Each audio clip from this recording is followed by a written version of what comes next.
Oh, yeah, they're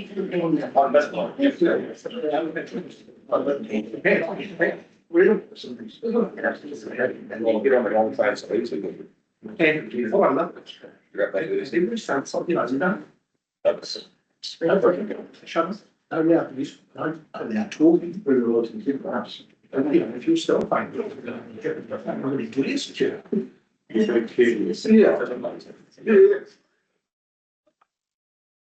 Yep. Okay, ready to go.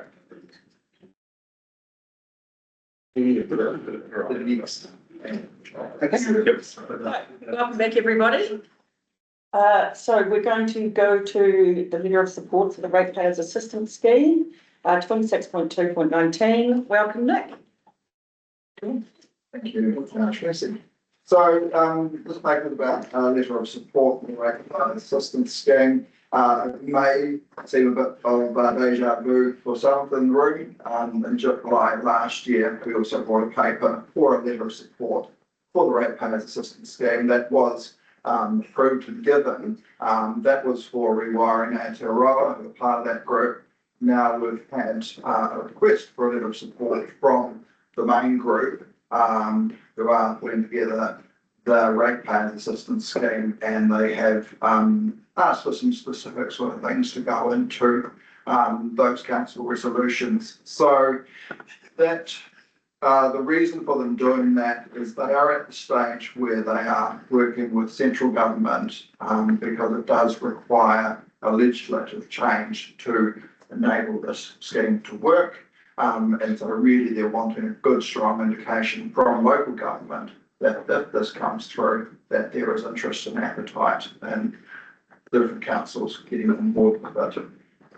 So I'm conscious that some of you weren't in the room when we originally discussed that because it was prior to the election. But the Ratepayers Assistance Scheme is essentially, it's a national CCO that can provide low interest loans to property owners for approved purposes. And so that low interest loan is enabled through having the loan secured against a property ahead of bank loans. So it's very secure, high degree of certainty with it, and then they can access the low interest funding because of that. And the economies of scale through doing this nationally mean that you've got the admin and the backbone towards it has those economies of scale. In terms of the proving purposes, it's around rates postponement. So as we know, we do have an aging population on fixed incomes. We do have a cost of living sort of crisis. So this would enable a property owner to say, well, instead of paying my rates, I'm going to get a loan for that at a low interest rate. Local governments still get the rates funding, and that loan is secured against the property that can then be repaid later, or it can be effectively sort of discharged on conveyancing when the property is sold to someone else. The other two categories for leverage purposes are around development levies and development contributions. So that can be a barrier to enable development. But we all know that it's going towards the cost being paid by the user. So this would enable property developers, whether they're a mum and dad or a commercial operator, to be able to borrow for those development contributions, which means council then get the funding immediately from the development contribution and to levies to do the work we need to do. And the third category is around property improvement loans. So that's for impact loans, as they've been recently amended. And so that is around where there's sort of inherent good outcome from a property improvement, and it could be around solar to offset costs down the track, it could be around double glazing, could be around sort of some sort of flood protection or something like that. As well. So that's me sort of running over it reasonably quickly. The idea is that there is hopefully going to be something in the next 3 months, and we're just trying to show our support at this stage. And if it does get the green light, then hopefully it could be up and running in the next 12 months. Yeah, but basically the recommendations are about indicating our support, whether we caveat saying once we finally know the numbers and the requirements, we can do our due diligence and finally make decisions further down the track. Any questions? Yes. With those decisions further down the track, could we indicate support for it now? As a council, do we have the option to only offer one or two of these initiatives, or if you're in for all three? Yeah, so that's, in terms of what is offered, Yeah. that would be decided by, effectively the councils that are doing the development of the scheme and who get invested in the scheme. So it's currently being, developed by a group of metro councils with, government centres in it as well. So that exact things that would be included in it would be worked out down the track, but that would be, the decision would be made by the central, the national body, rather than. So hypothetically, if we jumped in, we would, outside of our control, potentially be subject to deferred development contributions if that's what the National Council we want. But I can, sorry to jump. Yeah, very well. Essentially, the individual would apply to this new CCO. Yeah. Essentially, council gets paid, so we're all good. Right. We get our rates paid, Gotcha. and the individual pays back this other organisation. Right. As, that'll be, it actually started, originally around rates relief. Mhm. Was there, and business explained as well, to come up with areas as well. Essentially, anything, that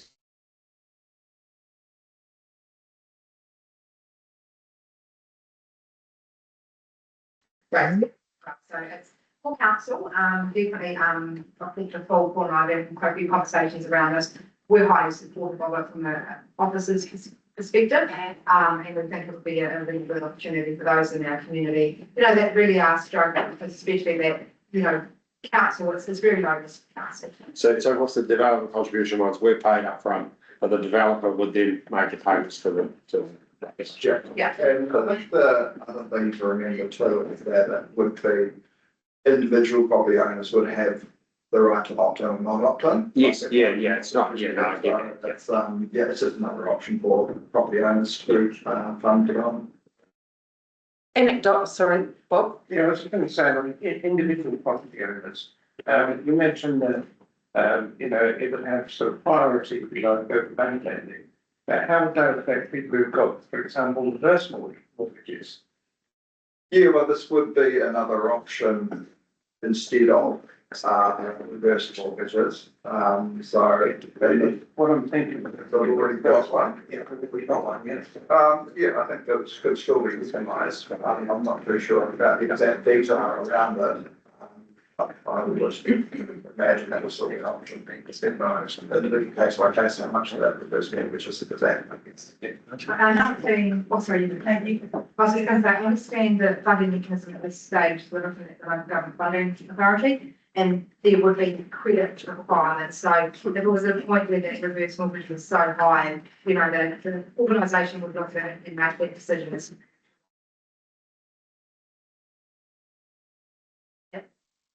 Sorry, did you have something, Nathan? I mean, I was just going to say purely out of interest, that if it goes ahead and maybe with the support, have we got any feel for what that equity, line would be? They believe that they estimate that between 30 and 35 million would be required to establish the new organisation and give it some equity to work with at the start.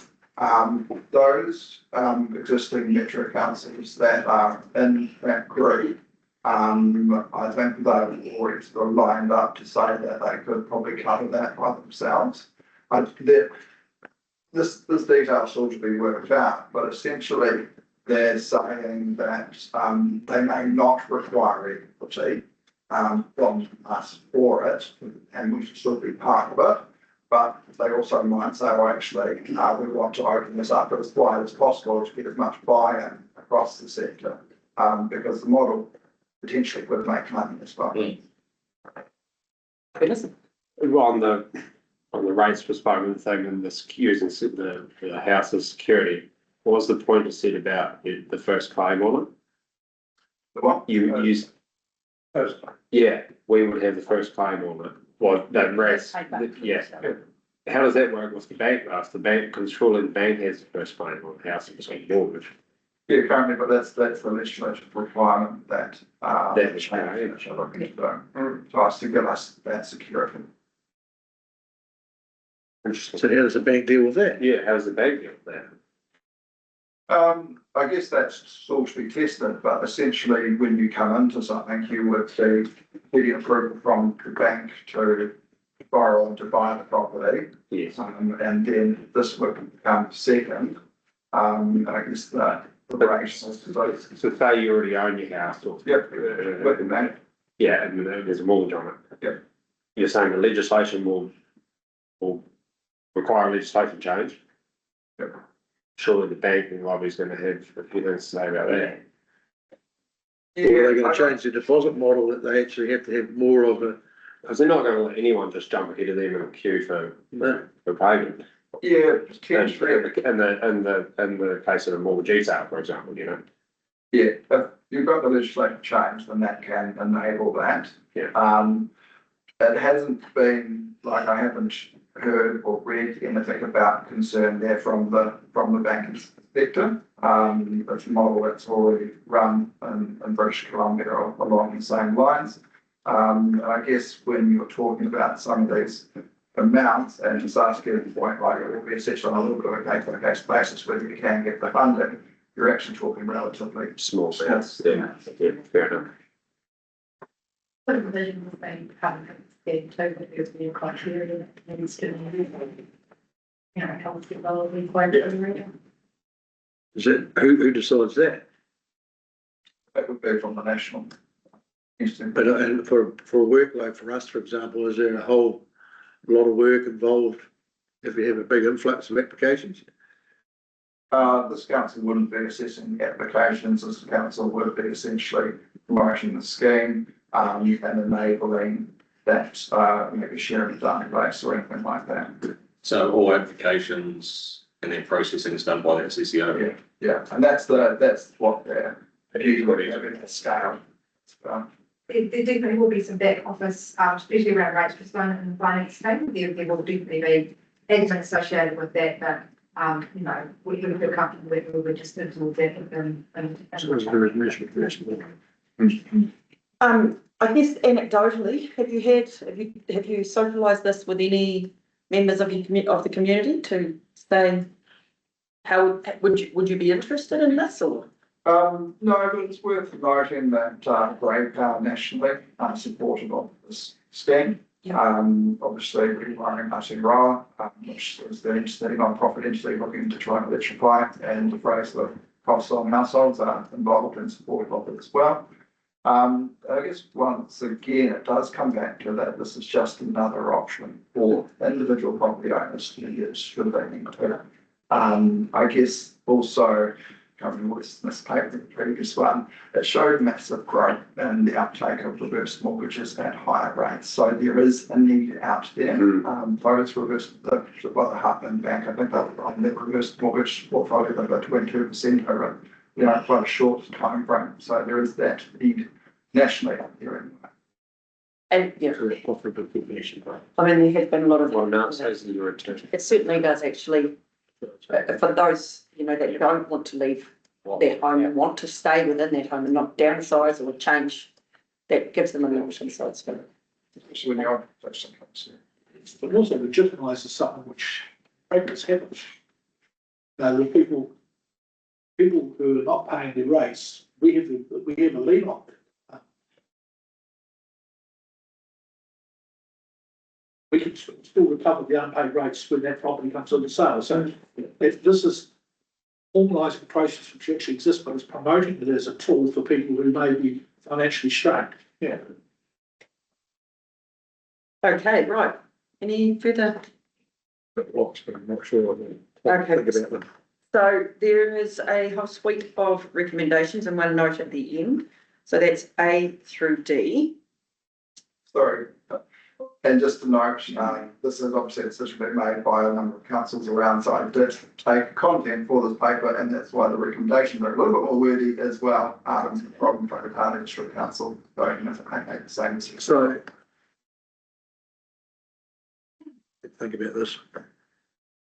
I think it's important to note that last part, Stu, the note, is that this does not commit us at So all fine. to any financial contribution. What this is showing support for another option to be there. And if there was anything further that was required in relation to anything financial, it would have to come back to council. So you would get that up if there's any concern about the financial side, that would be something else.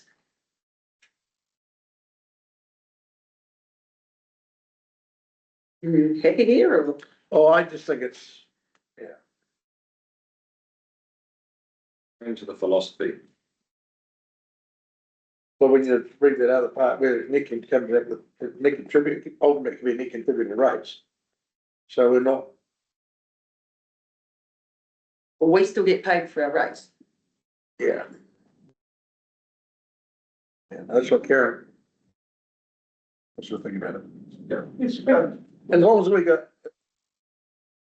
I guess where it's been driven from and where we are two different things, two different places.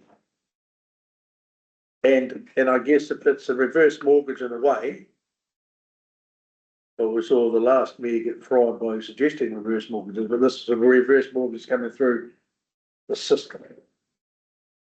This isn't, it's talking about 65 plus, but I'd say this is really pertinent for first time buyers, and it's actually, like, I think it devalues it there, just saying that a lot, but buying a first time or building something that you're at your limit for what you can build, and then you can see the power companies, this gives you the option to go and put batteries in. We're improving the resilience, we're improving the power, and we're doing a lot more. And yeah, I think it would be taken up by a lot outside of that, not as a reverse, which just as a practical way, but you're gonna pay the same, you pay it here, or you defer it, you take it off the value of what your house sells for when you move on, but there's a whole demographic that we're missing, that this will probably help more. That impact line, from my perspective, I mean, I've looked at that, how that would work, and that was, and that's awesome opportunity. Save you money, put solar on your house, resilience, all of those things that it ticks, that there are people here that just can't do that any other way. If we can support that, I think that's really beneficial. Yeah, there's two other products that defer development and the. Yeah. It just gives you the option to do something that otherwise it's just that little bit out of the mix. Like, we want people to move ahead and be in a better position. And that's enabling. I don't think we could do anything but support something that did that. Okay, well, on that note, the recommendations A through C, and then obviously the note, and just noting recommendation D. I'll move that that recommendation be approved. Second of that, thank you, Sarah. All those in favour? Against? Carried. Thank you, Dave. Okay. Audit and Risk Committee Independent Chair appointment, Saskia. Good afternoon, councillors. This is a really procedural paper in front of you that I'll take with read. Since under your register of delegations, which was endorsed by this current council, you have elected to the Independent Audit Risk Committee, and we appointed that this year for a fixed term of 3 years. This paper's coming to you nice and early. The reason being, you have two options really. You could reappoint the current chair, who Madam Mayor is in a conversation with and is willing, this position of council to continue, and is going to stop you doing a direct reappointment.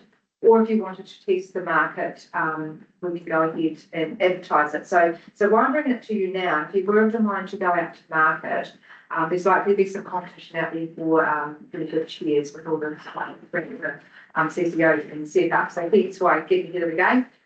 If you were of the mind to reappoint the chair, the hearing would start on July October. But in essence, the paper does recommend reappointing Mr. Robertson for the officers expecting fees to be excellent, and definitely holding us to account. Yeah, if you were of that mind, authorise essentially Madam Mayor to really tie up the contract in the details. As long as indicated there would be many changes.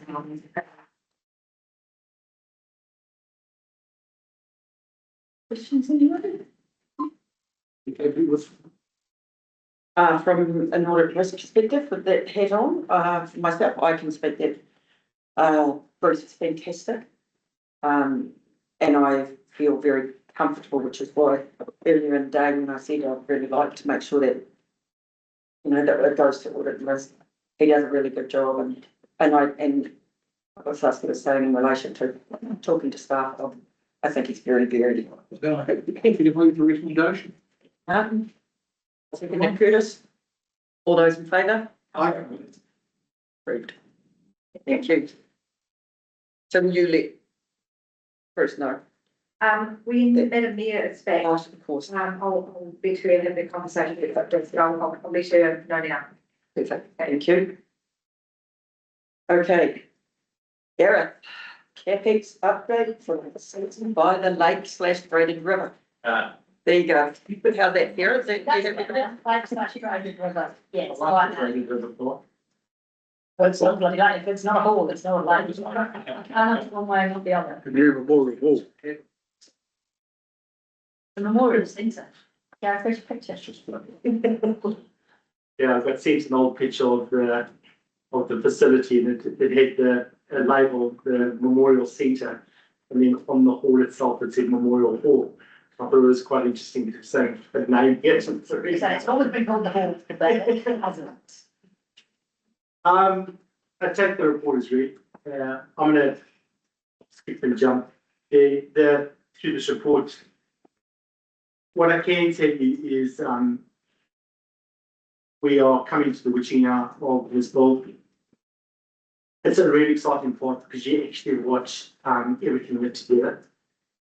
The ceiling tiles have gone in, the floors are getting polished, and the auditorium, there was just this massive jigsaw puzzle of the retractable seating that had to be put together. And to give you an idea of the precision engineering associated with that, was 0.01 of a micron tolerance for error. So kudos to the crew that's put that all together as well. And it's really come together. We start defecting at this stage, so we actually start finishing rooms and closing them up. And we'll then start tapping off the tours. We'll have a few bespoke tours going through just with relevant people, especially users moving forward, but they're going to be quite limited. And it's just because of the fact that once you defect an area, what you don't want to do is have someone go through, accidentally knock something over, follow the wall, something like that. When it's been defected, then the contractors will come back and then they cost up money because it's our liability.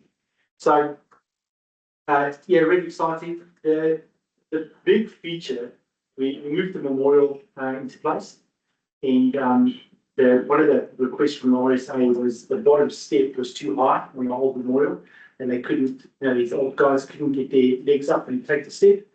And I asked for that to be, more in proportion. It has turned out magnificent, right? And just standing in the green room in the back of the facility, looking through that window at the memorial is quite spectacular. So I think we're pretty lucky. The project is on time and budget. We're hoping there's a lot of commissioning that's associated with this facility and the technical aspect of it. So even though we'll be heading towards practical completion quite soon, there's this massive commissioning phase that we need to go through as well. And Will Harris, which I'm sure everyone's met, still hasn't employed a bit of his staff. So I think it's going to be all hands on deck and a lot of us learning what we need to learn, and then it's going to hand over once the staff have been employed. So very exciting, and the outdoor landscaping is what's coming together. And yeah, so any questions? Oh, excuse me, sorry. On your tours, the reason I say that we've probably had over 2,000 people through it over the last 12 months, running between 4 and 6 tours a week for 15 each long. Should we charge them? Yeah, hindsight's a great thing.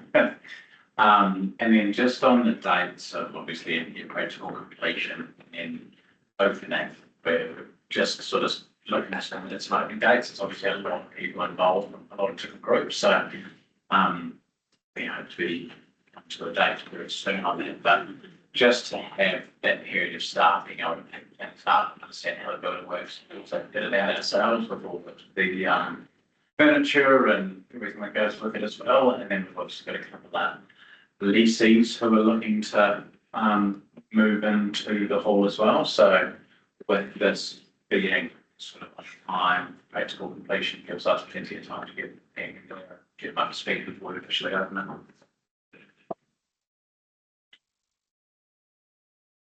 So your risk of your consumption, variation of $2 million included in the end budget.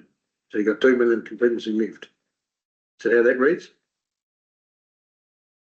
Total budget's 45.8 million. That includes contingency. So it goes at $2,334,000, about $1,000. Yeah. I was worried that it didn't. No, it does. And remember, I said to you at the beginning of this project, we had a sort of a 94-95% surety of a fixed price contract. It was the unknown factors, and they were always going to be upfront. So we knew blind shed contingency was going to be spent there, and that's exactly the way it played out. So we were pretty comfortable in that space. There's been a few hiccups, but they're like every single book. What I can do is kudos to our construction partners and the design team. Everyone is pulled together in bringing this facility, in delivering on time and budget. There's a couple of extras that have been thrown in from the construction company, no charge, just, hey, we want to do this because, 80% of our contractors are from the side. So, really, yeah, I'm really stoked to be involved in the future. I think just to your question on contingency, new councillors won't know this, but councillors that were around and the September meeting, we did a rundown of the use of contingency. So just to remind people who are not, who were to that meeting, you can go back to that. Obviously it's all public. So the contingency 1.4 million was in vertical construction, which was more or less seismic restraints, and we had a couple of changes in sort of that bird cage market gallery area where we had to just change some levelings to make sure we were meeting the right height restrictions and stuff. We had to make some slight changes to our water once we've gone into it. Just some in-ground works as well, just the condition of the land that we had to make a few changes on. And then obviously we found that asbestos in the old building that we weren't aware of as well. So the contingency back then was we had used a slightly higher amount of contingency than what we have today because we've used some value within the building that we've just changed, if you like products to reduce that a little bit, and that's what Garrett and his team have been on. Well, Mark, with the project team, just looking at how it's progressing and how the right products have come down the ground. So, yeah, if you do want to go back, there's that table that September report. But that's getting nearer, so the risk of frights is less. Yeah. But, we are being watched, trust me.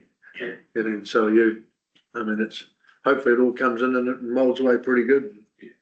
We're down to sort of keep maintaining all of that type of stuff now that's fairly predictable, and we're quite aware of the amount of trades that we're taking up in the district because we're trying to do some of our own work that we can't get trades for as well. So, over the next 5 or so those trades will be finished out. Yeah. I did give it alarm when I saw that, and we've used some bit more contingency than we thought. Yeah. No, we just. How many staff on the board?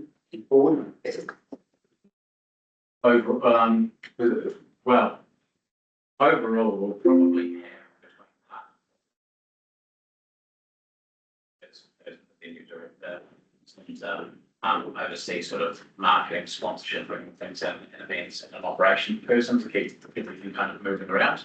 And then when we're, just to give you an example, when the guard hall was filled with, sort of 300 people having their dinner and people on stage and all of that stuff, we try to have one person that just in case we have to evacuate per 100 people. So just having that centre full, have about 3 people, we need people like casuals and that kind of stuff. So we'll likely have a core team of around about 6, and then we'll have casuals, and then the people that are leasing the buildings will obviously take care of their own employee and things like that. But we'll probably look at an overall staffing pool predominantly of casuals, of between 20 and 30, I would say. Yeah. Which is rough, similar ratios to what we have now, for sort of, casuals in there, especially for the peak season, and things like that too, so. How many car parks do you work for them? What's that in the bottom? So, the capacity for 400 download contracts. Yeah. The car park itself is about 41, I think we ended up in total. And then you've got off-street parking of about, just in front of the facility of about 10 or 15 cars around about there. And then you've got, driving parks next to the facility between the historical precinct. And I think there's probably about 30 there or 40 there. So there's, parking capacity is not an issue. That 90 car park. Well, the one down at the Bright Train is about 400, you can there's 400 cars down there. Probably 90 parks, and about 58 or 60 maybe. I'd say, and then we got right in the boat ramp that year, and then. But yeah, 300 people attending the event. Most of them are parked down by the boat ramp. No, no, it's 400 car. I'd walk from Lagos. But you do get, so the way they do some of these, bigger shots, when they set up a shop, things. And we'll just figure it out as we're going along. When the budget down there, you never know. Yeah. And it fly to the Concords or 660 plan the first week, have we? Oh, I was gonna ask for a, flying fox Thomas tomorrow. We are just working through a few things like that, so we're hoping to, over the next little while. Go on, Denver. Yeah. Who's that? I thought there was gonna be. For all the old people from, Nathan, you can something. who's your favourite chap? Bring it back. Taylor Swift. Mine's not in my list. Phil Durdigan? Right, okay, Nathan might have something, shush through. What is No, that? no, nothing serious. I just, if there were some super enthusiastic elected members who wanted to have a bit of a look as part of the final tours. Put your reference to the opening show from there. Yeah, you can just reach out to Linton and, we can share it. We just want to finish it up with the aiming for middle of March, so. We're trying to do the final floor not much, just really because we're putting carpets and all of that kind of stuff down, you've got to tramp through obviously sand and things, and so, the builders and garage team would probably be pretty grumpy with me if we're through the boots and stuff, but I reckon up until the middle of March. Yeah, just reach out to us, we can. But David, what's gone online today or tomorrow? Yeah, no, literally just up now, it's actually on Facebook now, is Anna Harrison, the community board chair, has started of the facility, and that was shot literally a week ago, so, and she's done a really good job, she's gonna be famous, thanks. Cool. But it just gives a really good overview of everything, and it's still somewhat in construction, but you get to go through all the rooms and all of that kind of stuff, you get a feel where it's all at, so it's about maybe a minute and a half, and, the paper you guys just considered today was gonna be obviously an adding of the hall, and I'd recommend anyone that does want to submit on that to jump onto the project page, take it for the hall and see what's in there. Yeah. And also there's an advert out for the drop-in sessions for the naming. I've got some feedback comes today. Yeah. When you approved, so, there's 4 drop-in sessions, and it's only how you can submit online, which I'll bring up in the. So just a question in relation, so when does our insurance liability kick in? Because obviously, is that on practical completion or is that on It's on handover, handover. physical handover? Yeah, so when they hand over the keys, then it officially they own the site. And when they hand over the keys, then we take full liability of it. But I've been working with the media, so we'll have all of that in place. And in the report, you mentioned about the seat sales. Yeah. So when we originally did the project was signed with very baseline lighting, so hardly any lighting. Well, most facilities do a baseline light, and then travelling exhibitions or shows bring their own lights and they do the install and stuff, and then it's kind of a more bespoke thing. David and the team were having a chat about how do we offer something more. So we've priced it to have sort of 85% of the lights actually built in. And, our original estimates were in excess of $300,000. We're working with some locals and, we've got it down to about $170,000. And we thought, what a great thing to sponsor, because from future events, we get to rent the lights out, so you get a bit of income out of that. And also all the local shows actually kept the lion's share in Starlight and an amazing production out of those lights. So we thought seat sales would be a really good way to go. We've had some blocks, not designed, but basically the material that's going to be there. And I think Will's running this with David, and we'll basically go, there's so much, here's some premium seats, they'll cost about so much. And then you get the little outliers, and they'll be a little bit less stuff. But the dedication of the wider team, we've got like 100 subcontractors that are going, we'll buy. We've got Native Love going, we'll take a chunk. We've got Jazz Max going, we'll take a chunk. But the commitment's just there. So we reckon those lights will be paid for like that, which is a really big news story. It's probably not too many trades involved in this build and simpler target, and so everybody's keen to kind of step in on it somehow and back somehow. So we thought this could be a nice way to do it and just work through the T's and C's of what that could look like. The park might be able to get boring with that kind of stuff, and I guess similar to other community projects around the district too. So. Would they not have been better off just knocking 20 grand off their bill all the way through? See Picture Theatre in Wellington, after that massive renovation, they did get it ready for the premiere of Lord of the Rings. And every family and every contract structure added to that, they bought a seat in Wellington, and that park's still there on the scene. And they sold 750. Yeah. Are we talking about the plaque on the back of each seat? Yeah. Nice. Yeah. Pick me down for one, Bob. Depends on price. Okay, right. Any further questions? No. No, good job. And It's beautiful. it's like music to all of our ears that it's coming in. Oh, sorry, Bob. It's just the one further question. I may have missed this, but have we actually filled out all the concessions? Have we? I like it.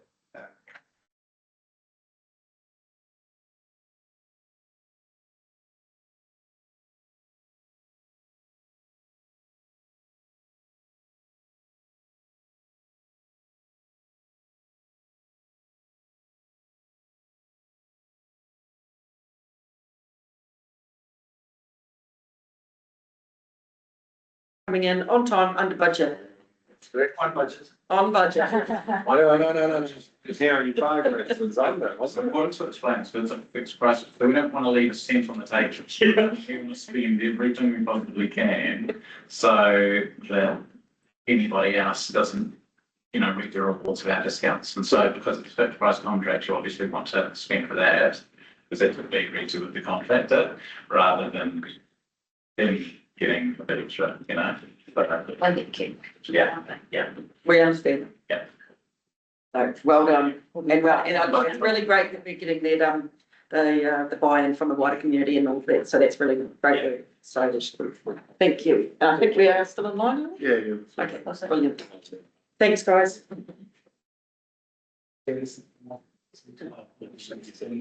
Oh, sorry, I should have actually sorry, my apologies. Can I have a mover in a second? Thank I'll you, do that. Stu. Thank you, Bob.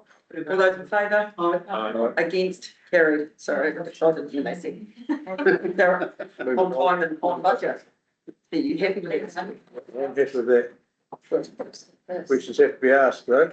Okay, the mayor's report. In the absence of the mayor, I will take her report as read. I'll move that.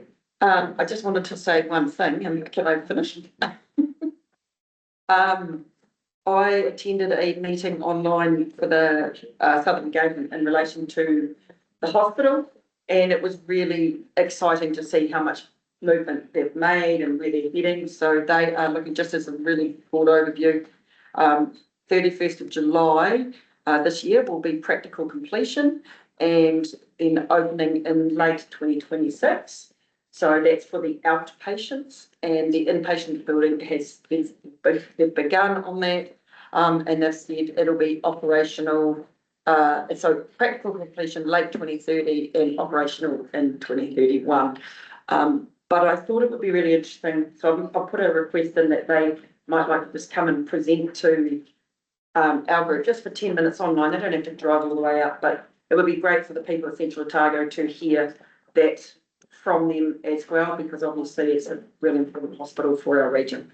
So, yeah, so other than that. And oh, the other thing is 3 fantastic A&P shows. So well done to all those people who were here. So from our region in 1 week, it was brilliant. Anyway, Stu will move the mayor's report and Sarah's going to second it. All those in favour? Against, carried.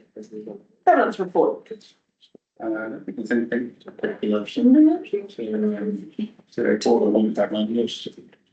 we take this read. Okay, and a second of that? Yep. Thank you, Nathan. All those in favour? Against? Carried. Okay, and the community board and committee meetings, minutes, sorry, we'll take those all as a big package. We'll take those as read. Any corrections or anything to be added? No, I'm moving for that, please. Thank you, Martin. Thank you, Stu. All those in favour? Aye. Against? Carried. And the date of the next meeting is the 25th of March, and it is in the mighty Maniototo in Ranfurly. Stu's making morning tea, he told me. You're all welcome. Oh, Yeah, it's the rugby club rooms. Rugby Collins. Yeah. Yeah, there's what called Bingo's of my home. Hard to be free.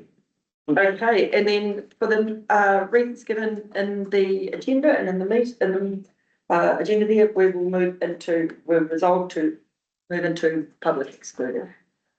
Move that. Stu, thank you, Martin. All those in favour? Aye. Against. Thank you. So if anyone wants to just take a quick short break if they need to. And I'm good. Okay. And then she's off.